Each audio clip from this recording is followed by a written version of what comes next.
Everybody's arguing about AI productivity tools right now. Studies say 10%, maybe 20% productivity gains, and some developers are claiming to be 10 times more productive. Actually, right now, both of those things are true. The differentiator is working with feedback loops inside the LLM in the middle of your workflow and positioning yourself as a builder of the feedback loop that builds code. Most developers haven't built feedback loops with their LLMs yet. Today, we're going to talk about what it looks like before you hit that unlock moment, what changes when you reach it, and what after that unlock moment looks like. Most people start AI programming with some kind of chat interface. You ask it a question, maybe paste a block of code into it, and then you copy all that back into your code editor somewhere. It's pretty slow and painful, but it already can feel productive because you got something back pretty quickly. You also get hit with all of the problems with this method at the same time. It doesn't generate what you want, it doesn't know what you want to do. It's fast, but it's very far from perfect, and people get stuck here. If you want to look at previous generations of tools like Copilot or Cursor, it was basically an LLM acting as autocomplete inside of your editor. You are still writing the code, it still suggests some code. You hit tab a few times and you end up in, a pretty good place. It still feels fast. And to be honest, yeah, it can be faster than traditionally writing code. And it's still prone to all those issues. Studies have shown this is 12 to 30% improvement on simple tasks, but we know it can't really handle the complex ones. Not so well. At the same time, there have been studies that show developers who thought they were faster with AI tools were actually slower. The METR study recently came out and said experienced developers thought they were faster on their own code base, but they were something like 19% slower on their own code base with AI tools. But the thing is, those studies were not investigating how developers using modern agentic tools that exist in 2026 were used. They were testing the capabilities of the autocomplete era systems. Those tools they studied are already out of date with the state of the art by a very wide margin. And these are apples and oranges. We are going to get into why, and I'm going to show you what that looks like. So you'll be working with AI tools in this autocomplete mode, getting minor gains until you hit an unlock moment. And what actually changes in this unlock, and how do you know if you've reached it? Well, it's because you've stopped being the developer who writes code with AI as if AI is another tool, the same way you'd use spell check or a linter. It stops fitting into that category. You become the person guiding an AI that's writing the code for you. Afterwards, AI is doing the work. The human is guiding and governing the system within which it happens. At this unlock moment, you've stopped working on the level of code and started working on the level of the system. A system which contains an AI agent that's good at writing code.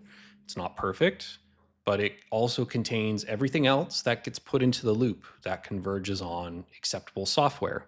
Not talking about developers making small performance improvements. We're talking about adopting a completely different working paradigm. Other people have mapped this kind of progression as well. Some people have 5-stage models, some people have 8-stage models, but they all describe growing towards this flip point through automating your use of AI tools. Reaching this flip and then working towards building more elaborate levels of guidance and orchestration. After you reach this flip, AI is writing the code and you are writing the guidance system. Now, for me, the unlock came when I realized I could build a sort of machine out of the scaffolding, the tests, the specs, the rules, and I could just set it off on its own. I could come back later, and cover the things that it couldn't do and work with it to improve the system on a secondary loop. So there's a loop that I set it on, and then there's the loop that I'm in to improve the loop that I set it on. Later, I did a lot of digging and I discovered a lot of the thought leaders coming out now discussing improvements in the agentic development space are kind of rediscovering things that are quite old and well understood concepts in cybernetics.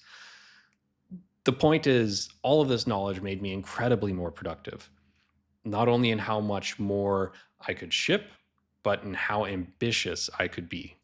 Entire fields where it would take me a long time to upskill became easily accessible to me.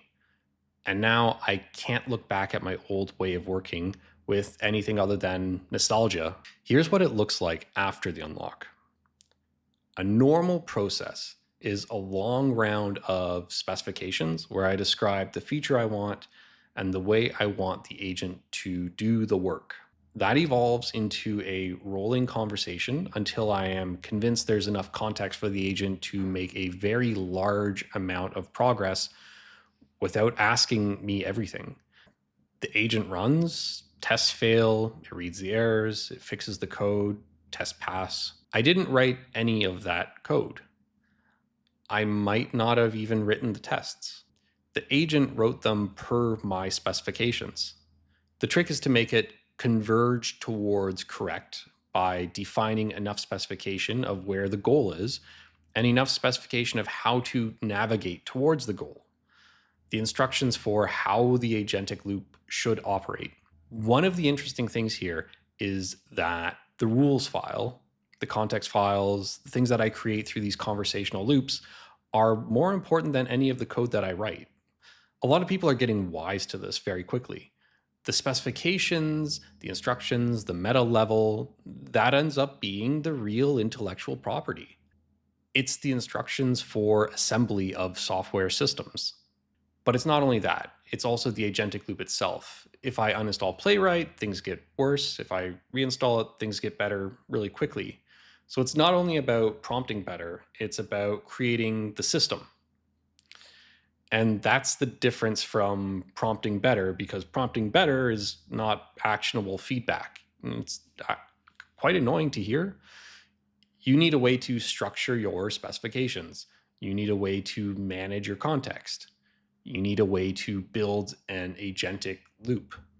And that's more than magic keywords sprinkled into a prompt, as if you're making a wish of an LLM genie somewhere. You're going to want to figure out orchestration of multiple loops. And that's basically where you have your main session, your orchestrator that you work with directly. And that orchestrator is going to kick off other subagents to do different tasks that don't necessarily know about each other's work. Maybe they do. Possibly they could share information through different techniques, but they're all focused on different things. And if you take that to the next level, you realize there's a nested pattern where you could launch a feature orchestrator. You could launch 5 of them in parallel. You could launch 10 of them in parallel. The only thing really limiting you here is your API rate limit, which I have hit. And you can have all of those things working and they can further orchestrate their own subagents. And you'll want to do this for many reasons. One of them is your context window. Not only maxing out your tokens, but also preserving them. And we're going to have a video on that topic later. But the point is, you begin to see many ways to create different branches of loops that reinforce each other and bring you towards a solution. Not only a higher quality solution, but a faster solution where the robot puts out something much faster. This is where productivity genuinely becomes transformative, but it's also where you get jagged productivity. Some tasks fly and some don't. The drivers are the capabilities of the loop you've built, which is a product of the LLM, the MCPs, the skills, the agents, the context files, and the complexity and uniqueness of the task you're actually trying to take on, as well as your human skills in guiding that system through the complexity space and understanding its limitations. That's where jagged performance comes from. The current way we interact with AI, chatting with a session. I don't think that's going to survive as the default into 2028. The tools will change, the interfaces, these will all change, but the principles, the feedback loops, the specification work, the orchestration, these will outlast every current tool. My advice for everyone in the space is to focus on learning the principles, not just the products. Don't pick a favorite product and think you're going to master it. And I don't think these products are going to stick around in the long run anyway. We're going to have a whole new era of tools that look completely different in just a few years. Let's also clarify expectations here. 10x productivity does not mean 10x revenue or business outcomes. You still need to build the right things. Just because you ship 10 times more features does not mean your customers suddenly care 10 times more. It doesn't mean they're going to give you 10 times more money either.